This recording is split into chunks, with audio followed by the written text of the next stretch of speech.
Thank you, and thanks for having me. Michele asked me today to give sort of a status report on some work a lot of people both here at Caltech and at the moment now around the world have been doing in order to help sort of get a deeper understanding into curved spacetimes, most especially into curved spacetimes which are evolving dynamically, where curvatures are strong and nonlinear. And so I'm going to try to focus today on some of the things that we have learned so far, both about the tools that we've developed to do this and from the tools about spacetimes themselves. And there's been a lot of people working on this, and so credit is to be shared by everyone. So a quick outline, I'm going to define for you all our visualization tools. We call them vortex and tendex lines. They're analogous to electromagnetic field lines, but they describe the curvature of space and time. I'm going to quickly review some ideas about weak gravity, mostly to segue into the most recent work we've done, which is in understanding the spacetimes of perturbed black holes. This is work we did analytically to try to get a solid understanding of what these tools were telling us. Closer to the end, I'm going to turn to the applications we've done so far to numerical spacetimes, and I'm going to finish up with what we might do in the future. So this morning, someone came up to me and said, I really hope there's a lot of motivation in your talk, because I really like motivation in theoretical talks. All the rest I can get out of the papers. And I looked at my one piddly slide of motivation, and I remembered that I know why I do this, but maybe everyone else doesn't. So main motivation is numerical relativity. We can collide black holes, and this is kind of amazing. We haven't been able to do this for very long, right? Less than a decade that we've been able to collide them and have them evolve stably for long periods of time, get consistent and repeatable results. The point of numerical relativity is to give us a window into the nonlinear regime of general relativity. Before we could collide black holes on computers, we had to rely on our intuition and some beautiful artistry and sort of imagine what might be happening in the universe when two black holes come together, swirl around each other, and finally merge into a final black hole, all the while emitting gravitational radiation. Now, what do we actually get from these simulations so far? Well, the main driver has been getting waveforms for gravitational wave science. We need this final couple of orbits, merger, and the ring down, and we get that from numerical relativity. But this is just the stuff we're getting here on Earth. This is not what's going on deep down in the most curved and interesting parts of space-time. And so we'd like to be able to get at those physics. Okay, so visualization tools are our way of doing this. Computer simulations just give us a pile of numbers, and if we don't know how to interpret those numbers and get physics out of them, they're useless to us. For instance, in electromagnetism, this is how we think about electromagnetism. We don't think about 3 to 6 numbers at every point in space and time. We think about electric and magnetic field lines threading through space, evolving, telling particles how to move. Okay, so we need some way of visualizing what the simulations tell us in order to get at the physics. And so these tools we're developing, the whole point of them is to take pictures like this and turn them into pictures like this, where everything about this picture not just visualizes what's happening in the simulation, but tells us something physically about what's going on. And I'm going to try to talk about this particular picture more later. So on to our tools. Well, our tools are inspired by electromagnetism. You start with a 4-dimensional block of space-time, and you've got to cut it up. Okay, you cut it up by having a bunch of observers, and those observers observe the space-time as moments of simultaneity. And all you need to know about them is their 4 velocities. You use those 4 velocities in electromagnetism to break the electromagnetic tensor into electric and magnetic fields. You do that by dotting those 4 velocities into the field tensor or curling those 4 velocities into the curl tensor as such. You can do the same thing in gravity. This is well known. This is the Riemann curvature tensor. It completely describes all the curvature information of space-time. And people who are traveling through space-time will actually see this Riemann tensor split. And it's split according to this. Two contractions into the Riemann tensor gives you something called the tidal field, and a curl into the frame drag into the Riemann tensor gives you something called the frame drag field. This is particularly important for investigating numerical spacetimes, because numerical spacetimes do just this. They cut space-time into 3-dimensional slices, which then evolve in time. And so these two fields, E and B, the tidal field and the frame drag field, are very important. Some mathematical things. These are each 3 by 3 tensors. They're three-dimensional spatial tensors, and they're traceless. Okay, so what do they mean? Well, they have a wonderfully simple meaning. In a local Lorentz frame, in a small enough volume of space and time, they tell you physically what's going on between particles. Two particles separated by some separation vector x experience a tidal acceleration given by the contraction of that distance into the tidal tensor. So this tells you about tidal forces. Similarly, if you have two gyroscopes, so you have one as a reference and you look at the other one, this guy will note that this guy's gyroscope is precessing due to frame drag effects given exactly as this, the contraction of their separation into the frame drag tensor. Now, as two tensors, we still need to figure out how to visualize these guys. They've got all the physics in them. They're really nice, but we don't know what to do with them yet. But it turns out that since they're real symmetric tensors, they can really be easily decomposed into their eigenvectors and eigenvalues. Okay, so what we can do is all of the information in these guys are encoded in their eigenvectors and in the eigenvalues. And now we have vector fields. We know what to do with vector fields on spatial slices. We can draw integral curves. This gives us field lines. We call the field lines of the frame drag tensor tendex lines, and the field lines of the of the tidal tensor tendex lines, and the field lines of the frame drag tensor vortex lines. So tendex lines tell us about the stretching, and vortex lines tell us about the twisting or the frame dragging effects of space-time.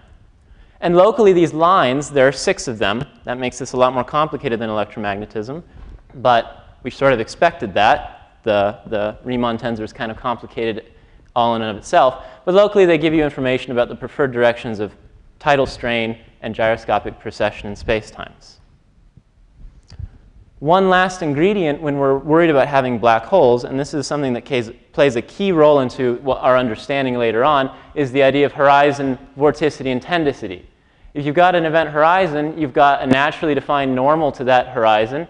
And if you contract the frame drag and the tidal tensors into that, the tidal and the frame drag tensors into that, you get these quantities ENN and BNN.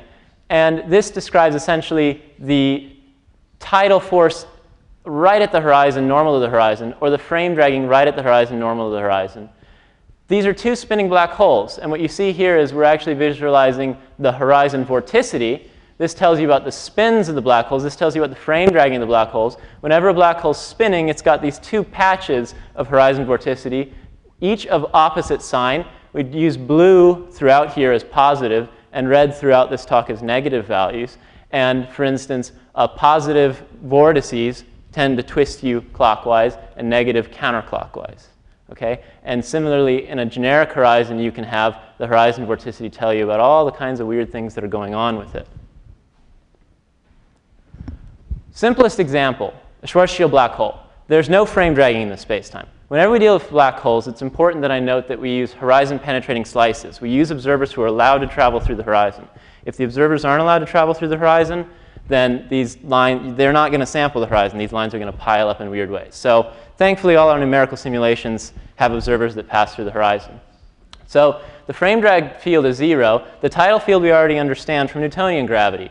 It's simply tidal stretching in the radial direction and tidal compression in the tangential directions. This gets a little bit more complicated for a fast rotating black hole. Far from the fast rotating black hole, you still have tendex lines, which are roughly radial, which indicate radial stretching, and tendex lines, which are roughly tangential, which indicate tangential compression. But closer to the black hole, the extreme spin effects actually switch the signs of the effects at the poles. You actually have radial tidal squeezing as opposed to stretching when you get really close to the poles of a black hole. The other thing that changes is that these axial lines, which used to just be lines of constant theta, now they sort of spiral lazily upward. This is our first example of a non-trivial frame drag field. Okay, these are the 3 vortex lines in a spinning black hole spacetime. We see that the horizon vorticity again has 2 poles, each of opposite color. And out from each pole, these vortex lines come swinging out, swing all the way back around, and rejoin the horizon. Swinging out, swinging back around, and rejoining the horizon. There are 3 sets of lines, and they're color-coded by the direction of torquing along those lines. So a quick final review of the electromagnetic analogy. Okay? This is a subtle issue that I'm not going to talk a ton about, but if there are questions about it later, I really would like to get into it. I just didn't have the time. Things that are the same and aren't the same between these lines and electromagnetism. Well, slicing changes in how you cut up your four-dimensional block. Those are like local Lorentz boosts. So those are going to mix your electric and magnetic fields. That also happens here. Your tidal and your frame drag fields can get mixed together by arbitrary local Lorentz boosts. Something interesting about electromagnetism is there's a duality. If you take Maxwell's fields equations and switch E for B and B for minus E, everything's fine. The field equations are satisfied. The same thing happens here with the tidal and the frame drag fields. And this duality is extremely important in our understanding of perturbed black holes especially, and will come up again and again. And then the really bad news, okay? Conservation of flux lines is great in electromagnetism. They tell us that we can just have the density of lines gives the strength of the electric and magnetic fields. That's just not true here. Okay, these lines are not conserved. They're only conserved in local Lorentz frames, and therefore we need to actually plot two things. We need to plot the lines and the strength of the effect of those lines. Okay, and this is sort of an unfortunate detail, but we can get past it with some effort. Okay, so quickly through weak gravity, just to emphasize how we think about weak gravity and how that, it turns out, transitions directly into how we can start thinking about perturbed black holes. In linearized gravity, outside of sources, we can divide up things into fields sourced by mass multipoles and current multipoles. And these multipoles, like the quadrupole, the octupole, the dodecapole, they source certain fields, certain gravitational fields. They say, by the same token, they source certain tidal and frame drag fields. It turns out that the duality between E and B in the field equations comes up beautifully in linearized gravity as follows. If I take, say, a quadrupole and I calculate its tidal field, all I need to do is swap that quadrupole with a current multipole. Now, a current multipole, for those not familiar with it, this is basically if you have two objects with intrinsic spins with some separation between them. Okay, that gives you a current quadrupole, right? It's an intrinsic spin that's been separated spatially. And that will generate some frame dragging effects, as you might imagine. And the the frame drag field you calculate out of that quadrupole is exactly the same as the tidal field you calculate from the mass quadrupole. So masses source the electric field in the same way that currents source the frame dragging. And this is an exact duality. You can just plug in these replacements, and you only have to do half the work. You calculate these two guys on the left, and you immediately have these two guys on the right. Okay? What's an example? Here is just a rotating quadrupole. Okay, pure quadrupolar field. These are the tendex lines of that mass quadrupole. This mass quadrupole has a nice parity. Okay, it's reflection symmetric, so there are lines that must be confined to the equatorial plane, two sets of lines to be precise. The third set of line is piercing the screen. We'll be doing these equatorial plots a ton today, so make sure you follow what I'm trying to say here. So we've got positive and negative tidal lines, okay, these for squeezing, these red ones for stretching. And here you see this four-lobed structure in here. That's the quadrupole itself. This is the near field. And out here you see that these are starting to sort of sweep up. That's the retardation effect and also the onset of gravitational radiation. So now for the worst slide of the talk, equations. This is the only slide with a lot of, well, there's another one coming up. After that, you're fine. Here's the tidal field as sourced by a mass multipole and just a mass quadrupole. So we'll ignore the mass multipole for a minute. Obviously, we cannot get rid of it, practically speaking, but we can sort of subtract it out if we need to. Let's look at what's happening here. This is r and four spatial derivatives. So this is a 1 over r to the fifth term. This is really strong in the near field. Here's two derivatives on the mass multipole. These are going to be r cubed terms. And here's four derivatives with only a 1 over r. And so we see these are the near fields. These are transitional fields. And then this is the radiation. Far from the source, this dominates. Near to the source, this dominates.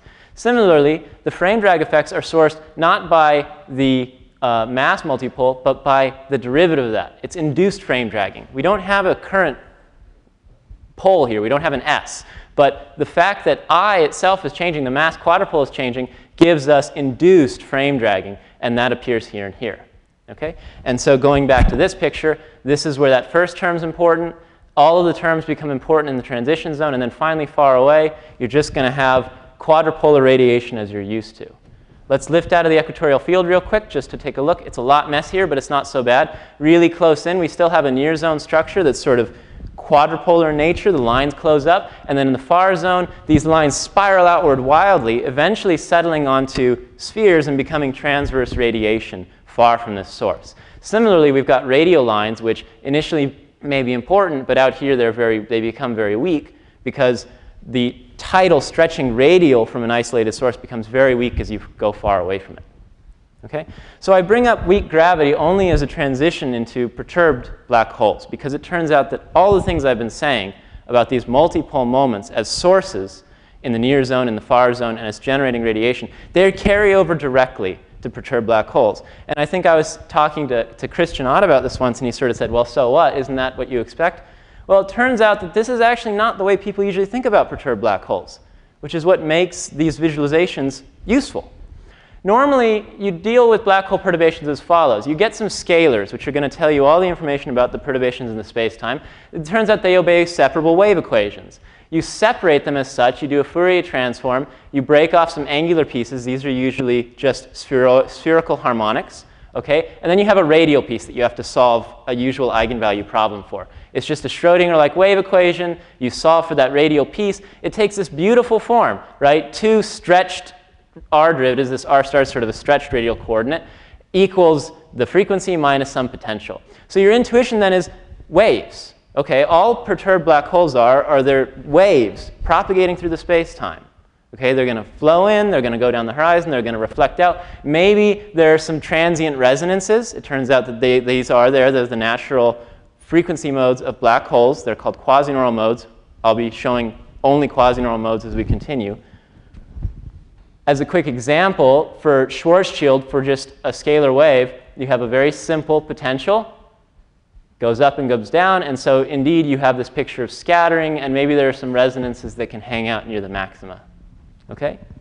This is not what we sort of gain from vortex and tendex lines. We get a very different picture when we start to ask, what are the tidal fields, what are the frame drag fields of perturbed black holes? So, a few other things before we get started. Black hole backgrounds have definite parity. They have definite behavior under reflections through the origin. Therefore, their perturbations separate into modes of definite parity. These definite parity modes are completely decoupled. So you might have electric parity modes, okay, with a certain parity. It turns out that the electric parity modes are going to behave in our system just like the mass multipole moments. And we have magnetic parity modes. They have the opposite sign parity, and they're going to behave like the current modes. Okay? This is all going to be done in vacuum, what we're going to go ahead for. But it's going to turn out that these modes are almost like they're being sourced by real matter. Okay? And these things evolve completely independently. You can stick an electric perturbation on a space-time. It won't transform into a magnetic perturbation over time. Okay, a few other things. What we're going to find is that the horizon tendicity and the horizon vorticity are going to look like these multipole sources, and they're going to source radiation. Okay? We're only going to visualize the perturbative piece of things. There are backgrounds here sometimes. For instance, in Schwarzschild, there's this monopole background we all understand. Right? We're going to cut that out, and we're actually going to focus on this tensor and just draw the tendex and vortex lines out of these tensors, delta E and delta B. Okay? We can talk a little bit more in the question session if anyone's interested in what happens when you put these pieces back together. And then again, since we're dealing with vacuum perturbations, there are no sources. We have to deal with the resonant decaying modes. So these are modes that are going to resonate around the black hole for a while and decay as radiation. Okay? So, first of all, the fundamental L equals 2, M equals 2 perturbation. It's like the quadrupolar perturbation. It's the dominant perturbation that's generated by a binary merger. This is what it looks like on the horizon. We have regions of positive and negative perturbations to the tidal tensor, to the tidal stretching on the horizon. And if we're dealing with a Schwarzschild black hole and we're just putting an electric type perturbation on here, there's no effect on the horizon in the frame dragging. On the other hand, we can put a magnetic parity perturbation on the space-time, and it flips over completely. There are then no tidal perturbations to the horizon at all, but there are these frame dragging perturbations. So these become like whirling centers of frame dragging in the space-time. Okay? And how do these react off the horizon? Well, here's what it looks like off the horizon. Again, we're in the equatorial plane. I'm showing a mode of even parity so that these lines will stay in the equatorial plane. And here we are. Here's the perturbed horizon. This dashed line indicates where the near zone ends. Okay? This is going to be like our mass quadrupole. What is it sourcing? Well, it sources lines which sort of stick out from the horizon longitudinally, but then as retardation effects begin to take over, they begin to curl around. These contours are contours of strength. Remember I said we had to plot strength too, not just the lines. So you can see there's a big fall off, but you'll also see that the strength tends to channel itself into these channels. These are channels of negative tendicity. These are channels of tidal stretching, extra tidal stretching. Okay? And as you finally get out into the wave zone, these really are gathering into transverse waves that are propagating outward. Okay, here's another visualization of this. This time I'm showing both the positive and negative field lines. Remember, there are 6 field lines in the space-time, which makes this kind of difficult sometimes. There are 2 at a time that are collected in the plane of symmetry, positive and negative types. I'm plotting whichever's strongest. So here, the perturbation is causing strong extra stretching. Here, it's causing strong less stretching. And we see that, again, they pile up. And you might wonder, why is the near zone region so small? Well, this nice visualization from David Nichols shows us that if you actually plot it on an embedding diagram, which shows some proper distance here, this near zone region is actually a little bit bigger than we think it is. So there really is a lot of stuff going on here in this sort of source multipole. Okay, so just like the mass multipole moment sources directly a tidal field, it also induces, remember, a frame dragging field, right, from its motion. Same thing's happening here. This is, if we have an electric type perturbation, so that these are tendex lines, these are tidal, there are accompanying frame drag effects. You can't escape it. These have the opposite parity, so there's no lines that stick to the equator, but they slice through the equator at 45 degrees, so they're sort of punching into this diagram. The nice thing about it is I can plot their strengths, and their strengths actually tell us some things. The induced frame dragging lines have strength also in these spiraling channels. They're weak in exactly the same places as the tendex, as the tidal effects were. But these are much harder, I think, to draw much intuition from, and so I won't, this is the only illustration of these induced fields that I'm going to put here, at least on an equatorial slice. But let's talk about how this picture, these directly sourced tidal lines and these induced frame dragging lines become radiation. Okay, so now fully three-dimensional plot. Okay, in this fully three-dimensional plot, we've got, I'm going to plot where at each radius the perturbation effect falls to 90%. So here's where it's strongest, in a sense, at each radius. So you have to scale out some of this very rapid fall off in radius, or else these pictures would be, you couldn't even look at them. But what you see is very close to the black hole, you are in fact getting sort of an equatorial perturbation, which is coming out. And then farther from the black hole, as we transition into the wave zone, we know what happens to a mass quadrupole that's swinging around. The excitement's not in the equatorial plane. It's coming off of the equatorial plane. Right? That's where the waves are the strongest. And that's exactly what's happening here. These are transitioning into up and down going waves, which are propagating off to infinity. These are the directly sourced ones. This is an electric perturbation. These are the tidal field. This is the magnetic. This is the induced. The induced sort of loses a bit of the sharp near zone structure, but it roughly tracks. Okay? It roughly tracks with the thing that's inducing it. Okay? In the very far zone, both these two effects have to be equal. For asymptotic radiation, the tidal effects and the frame drag effects are the same. Okay? So they're strong in the same places. They have to be the same. So this is just like in electromagnetism, where E and B are sort of on equal footing in electromagnetic radiation. That also happens here.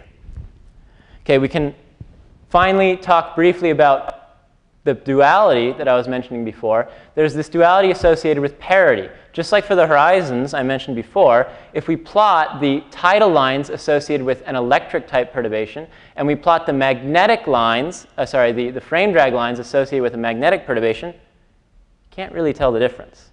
Now this duality, which is perfect in linearized gravity, is not perfect here. There's a background field here which is sort of interacting weakly and messing it up a little bit. But that's OK. All of our intuition can carry through. We really understand the situation. All we need to focus on is sort of source multipoles, which directly source one field, and then an induced field that follows along with it. And that's true both for even and odd parity for electric and magnetic type perturbations. Okay? I'm going to skim through Kerr black holes really quickly on the interest of time because I want to get to the numerical results faster. But essentially, all that changes is that there's some fundamental frame dragging already present in the system, and that's going to twist things up. So these are the horizon tendexes and the horizon vortexes associated with an even. This is that mass quadrupole type perturbation. You see that as before we had these nice bands, now the bands are sort of all twisted up. And the neat thing is before this hole was white. Now there is some, through the coupling of the fundamental frame dragging, there is some induced effect here. These plots of the equatorial plane look much the same, except they're sort of more steeply twisted up and everything's been pulled in closer. But conversely, the curvature effects are stronger. These embedding diagrams are deeper. The situation is really not too much different. And the same goes for the actual three-dimensional radiation fields. The features have been pulled in tighter, but the fundamental differences are not strong between Kerr and Schwarzschild. Okay? And again, the duality here is actually worse for Kerr because now there's two different backgrounds that are helping to break the perfect duality as opposed to one. But these don't look too different still. You have to look a little bit closely and you realize that the lines are actually behaving a bit differently. Okay, so I wanted to quickly talk about a different sort of thing. We had a rotating system, right? A source which is rotating. We can also have oscillatory systems. And the nice thing about this is, while this may not be as important for actual stuff out there in the universe, it tests our understanding. And so what we have here is I have an axisymmetric perturbation. This is an axial slice. Okay, so this is an axisymmetric perturbation. And if it's axisymmetric and it's going to be time changing, it can't just rotate or tumble around. It's just got to oscillate between positive and negative sign. Okay? And so what happens? Well, we have, say, some positive horizon tendicity here. The positive horizon lines are hooking up to it longitudinally. They arc out and they connect over here. But eventually, this thing is going to oscillate through zero. And what are they to do? Well, it turns out that they pop off into little lobes of radiation, which then travel outward. So these lines which connect up will reconnect with each other and pop off and travel outward as radiation. And if I do a zoom out, you can start to see that you get these sort of bean-like lobes of radiation. The tendex lines are clustering heavily on these regions where the wave is transverse, because as we know, eventually these are going to become purely transverse waves. Okay? And it's interesting to note there's not really any radiation that's going to be beamed up and down the axis. It's all going to come out more or less along the equator. All right. So, those were the directly sourced lines. Now what about the induced lines? So those were directly sourced tendex lines.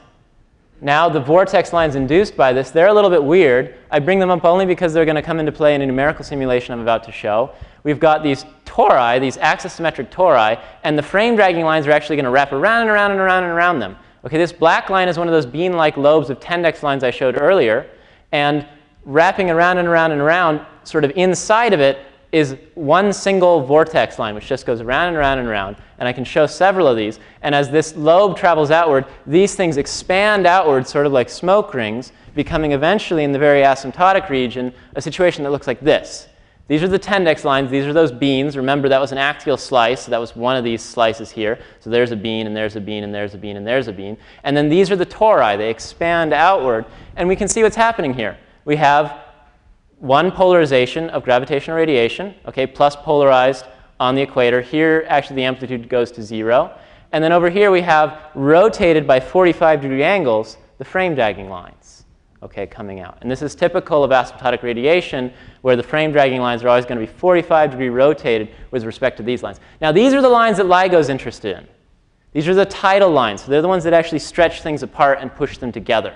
Okay? So along this line here, your interferometer is going to be stretched, and along this line here, your interferometer is going to be compressed. Okay? These are real. They would torque things. They're twisting up your interferometer right now. They're weakened by a factor of 1 over c is the problem, which turns out to be large in a non-theorist world where c is not equal to 1. And so we'll never observe these, unfortunately. But they are there, and they're twisting things. Okay, now for the meat of it, numerical spacetimes, and I'll show you a movie. Because we all love movies. I love movies. Okay, so I'm going to pause this. What's happening here? This is going to be a head-on collision of two spinning black holes. They're spinning in opposite directions. Remember, blue and red indicate this is going to be sort of the spin's pointing down here. This is the north pole of the spin. This is the south pole of the spin. Similarly here, this is the north pole of the spin. This is the south pole of the spin. And we're just going to throw them at each other and see what happens. What we're plotting here is the event horizon of the space-time, and what we're plotting on it is the horizon vorticity. Again, that frame dragging effect normal to the horizon, how you get twisted as you fall through the horizon. And let's see what happens.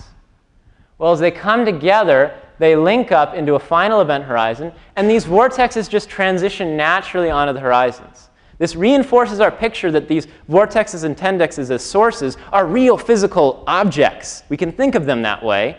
They persist in time. They just smoothly transition onto this horizon. And what happens now, this is the cool part, they go right through each other and appear on the other side, and then through each other again, and through each other again. Now, these are decaying rapidly. If you watch the scale here carefully, the scale keeps switching. But this here is the ring down. This is the quasi-normal ring down of the black hole. And we'll play it one more time, and I won't stop it or say anything.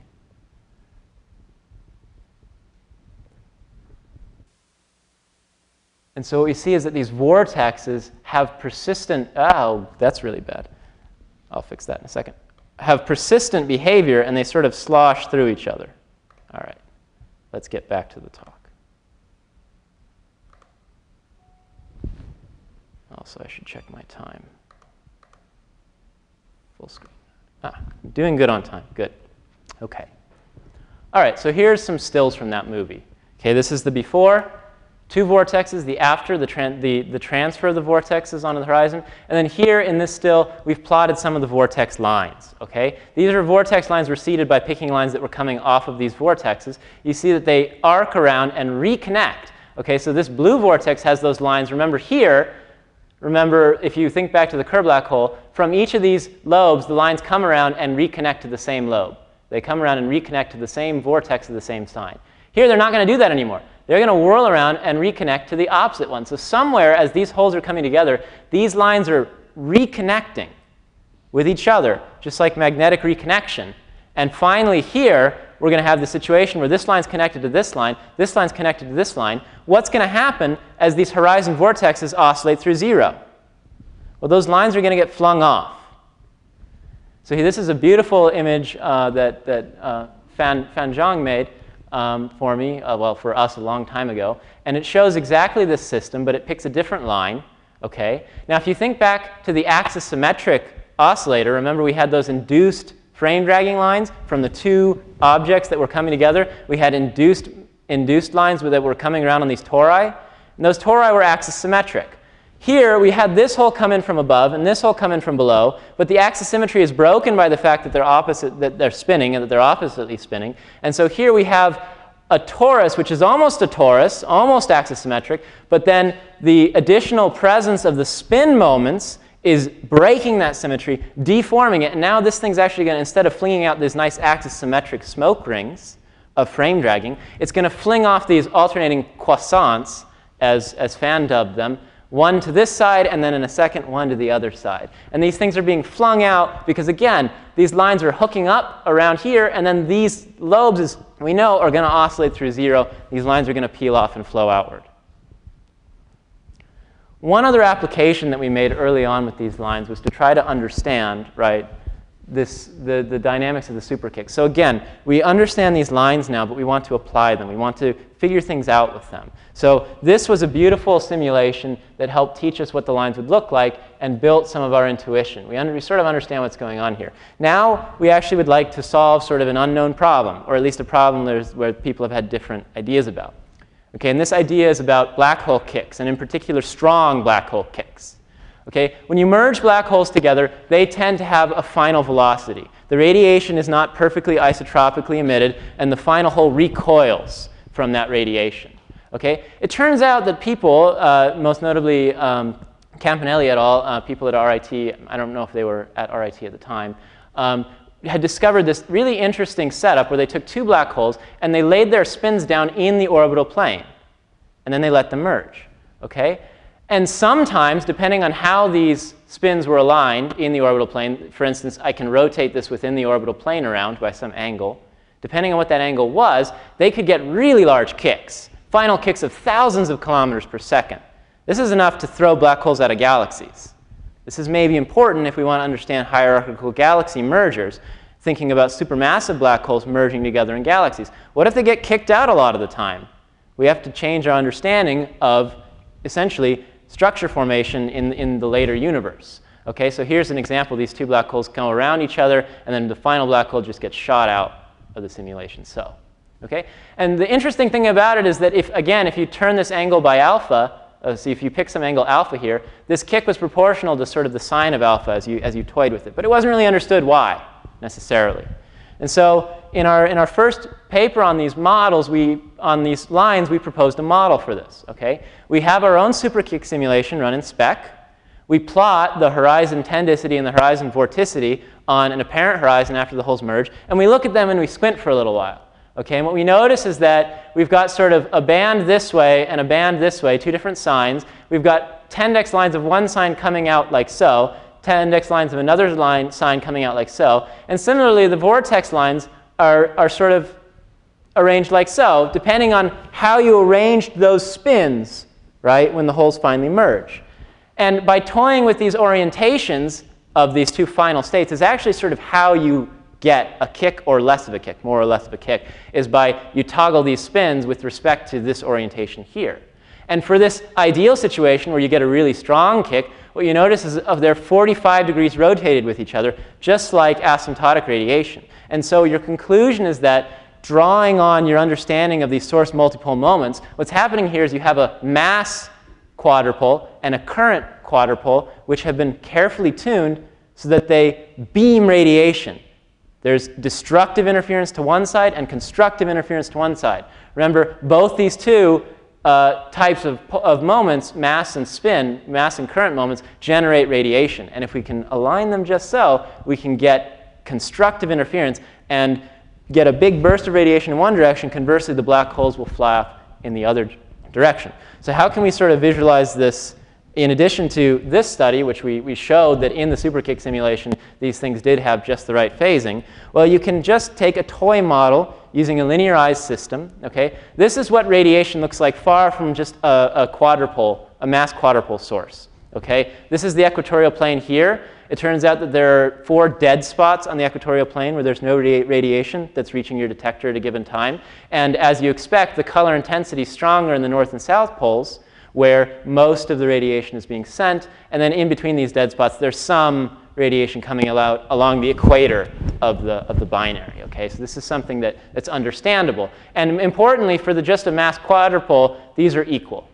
What if we add a current quadrupole? Well, if we add the current quadrupole sort of aligned with the mass quadrupole, it twists these lines up a lot. These are tendex lines. These are the polarization pattern you'd find in your detector if you had a bunch of detectors all around the sky. But the beaming is still equal top and bottom. OK, but what if we start playing with the phasing of our two moments? If we change the phasing between our mass quadrupole and the current quadrupole here, well, we find that by tuning the phasing, we can actually shove those dead points down, decrease the amount of radiation being sent out this way, and increase the radiation being sent out this way. And so this is the ideal. This is sort of an ideal configuration for a realistic set of black holes with some spins. And they've been tuned into just the superkick configuration, and you get really strong beaming up. Conversely, the black hole is going to recoil very strongly downward. OK. So I'm actually going to have plenty of time for questions, which is good. What comes next? So I want to just spend the last few minutes talking about what we want to do next. Okay, and we've got a bunch of ideas. The most important thing is that we've only investigated a few numerical spacetimes. Then we turn around and we try to understand these things in situations we understood, in linearized gravity situations, okay, using simple source multiple moments and then perturbed black hole spacetimes. So the next step is going to be to look at a larger number, more configurations, unequal masses, precessions, and we want to try to apply those insights to waveform studies. Okay? For instance, there was a recent paper which discussed, since I've got a little bit of time, I'll go back to it, discussed how in the final radiation, in the final radiation of a system, in the ring down radiation of a system, if these two black holes had unequal masses, you could actually detect it in the ring down. Somehow that information of the unequal masses was being transferred into the ring down signal in a way that you could actually measure. Well, from the perspective of vortexes and tendexes, this is obvious. All of these things are just going to smoothly imprint themselves onto the black holes, and the black holes are going to ring down. And by studying a larger number of configurations, we can sort of make those ideas more quantitative and start talking, hopefully, to the LIGO community about the things you see in your waveforms and your phenomenology. We can come back and try to understand how that's being generated in the strongly curved regions of space-time. Okay? Some other ideas, this one hopefully will apply to more numerical relativists, is we can hopefully maybe start to improve initial data. So let's talk for a little bit about how these simulations actually go. In order to run a simulation, you have to start with something. You have to start with a snapshot of the space-time, and then you can run it. Well, if you could give me a perfect snapshot of a given space-time, we'd go home and be done, because you gave me a perfect snapshot of an arbitrary moment of a merger, so we can give you any snapshot of any moment, and we're done. That's not what happens. Instead, you have to construct some initial data which is only approximate. You put two black holes down, you give them some velocities, you feed this into an elliptic differential equation solver, which guarantees that the Einstein equations will be obeyed at this moment in time, and your result is an artificial system which is supported by a bunch of high-frequency gravitational radiation. And the second you start your simulation, all that high-frequency radiation rushes out of the simulation. And this is what you're seeing here. We're plotting some radial tendicity, so this is the strength of the radial tendex lines, just in an equatorial plane. This is right after these two black holes here, which are sort of, we're not visualizing them right now, but they're these two dots, and this is the origin. Right where these two holes have just begun to start rotating. Okay? And you see all this choppy nastiness. That choppy nastiness contaminates the waveforms, causes all kinds of problems, and it's a continuing effort to reduce the junk radiation by improving your initial data. Okay? Well, right away we see here maybe part of what's going wrong. Okay? This simulation started a moment ago, and the junk radiation is propagating outward. We can see here that the simulation is restoring itself to the nice spirals that we know it should have. But out here, what's happening? There's no spiraling. This is like a static quadrupole moment sitting there. Okay? That's obviously wrong. A static quadrupole moment cannot be supported at some given moment in time in a dynamic system without all this junk radiation there to support it. But this quadrupole moment is just what's popping out of that elliptic differential equation solver. It's just what's in there, just what comes out.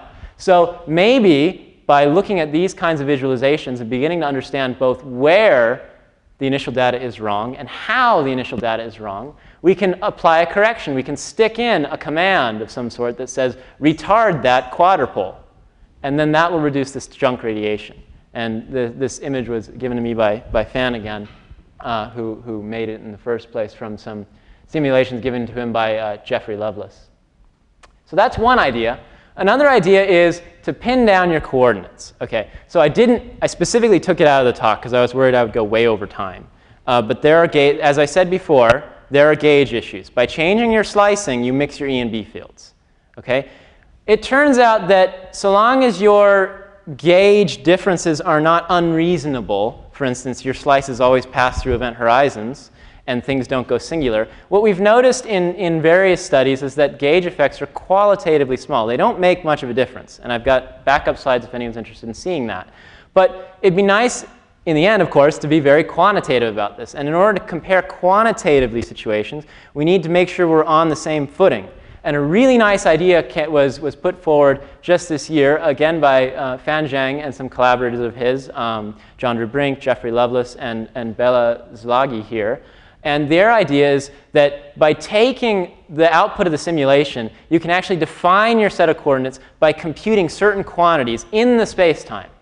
Those coordinates are then of geometric meaning. They can be computed in any space-time because you know how to do it, and they give you a point of reference, a concrete way of comparing things. So here, this is a geometric radial coordinate. Okay? You can see that it's plotted here in the regular old simulation coordinates. These are surfaces of constant radius. You can see how it's nicely molding itself to the actual geometry of the space-time.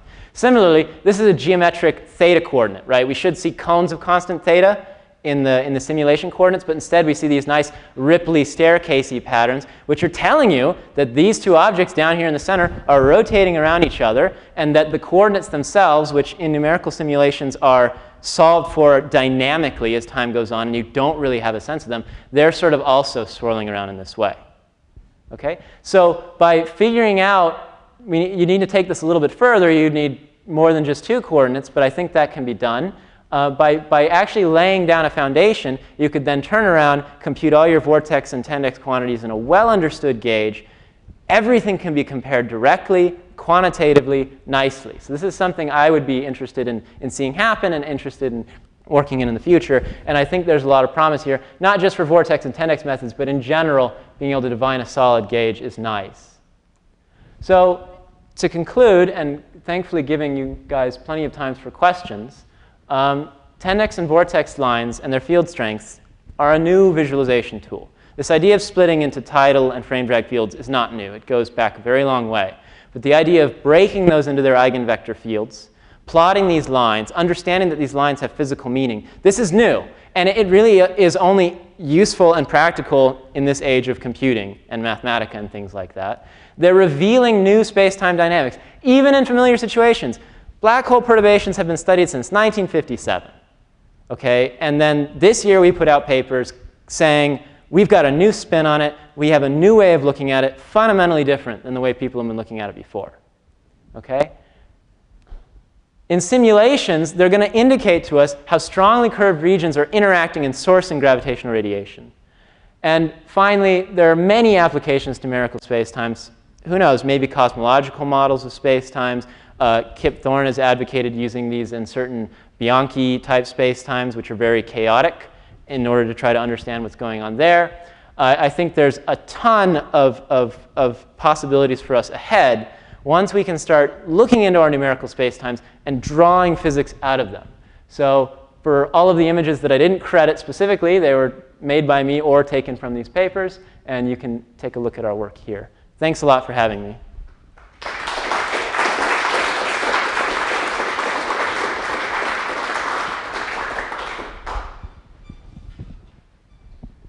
Any questions? Yeah, Uli. I have two questions, actually. Very different.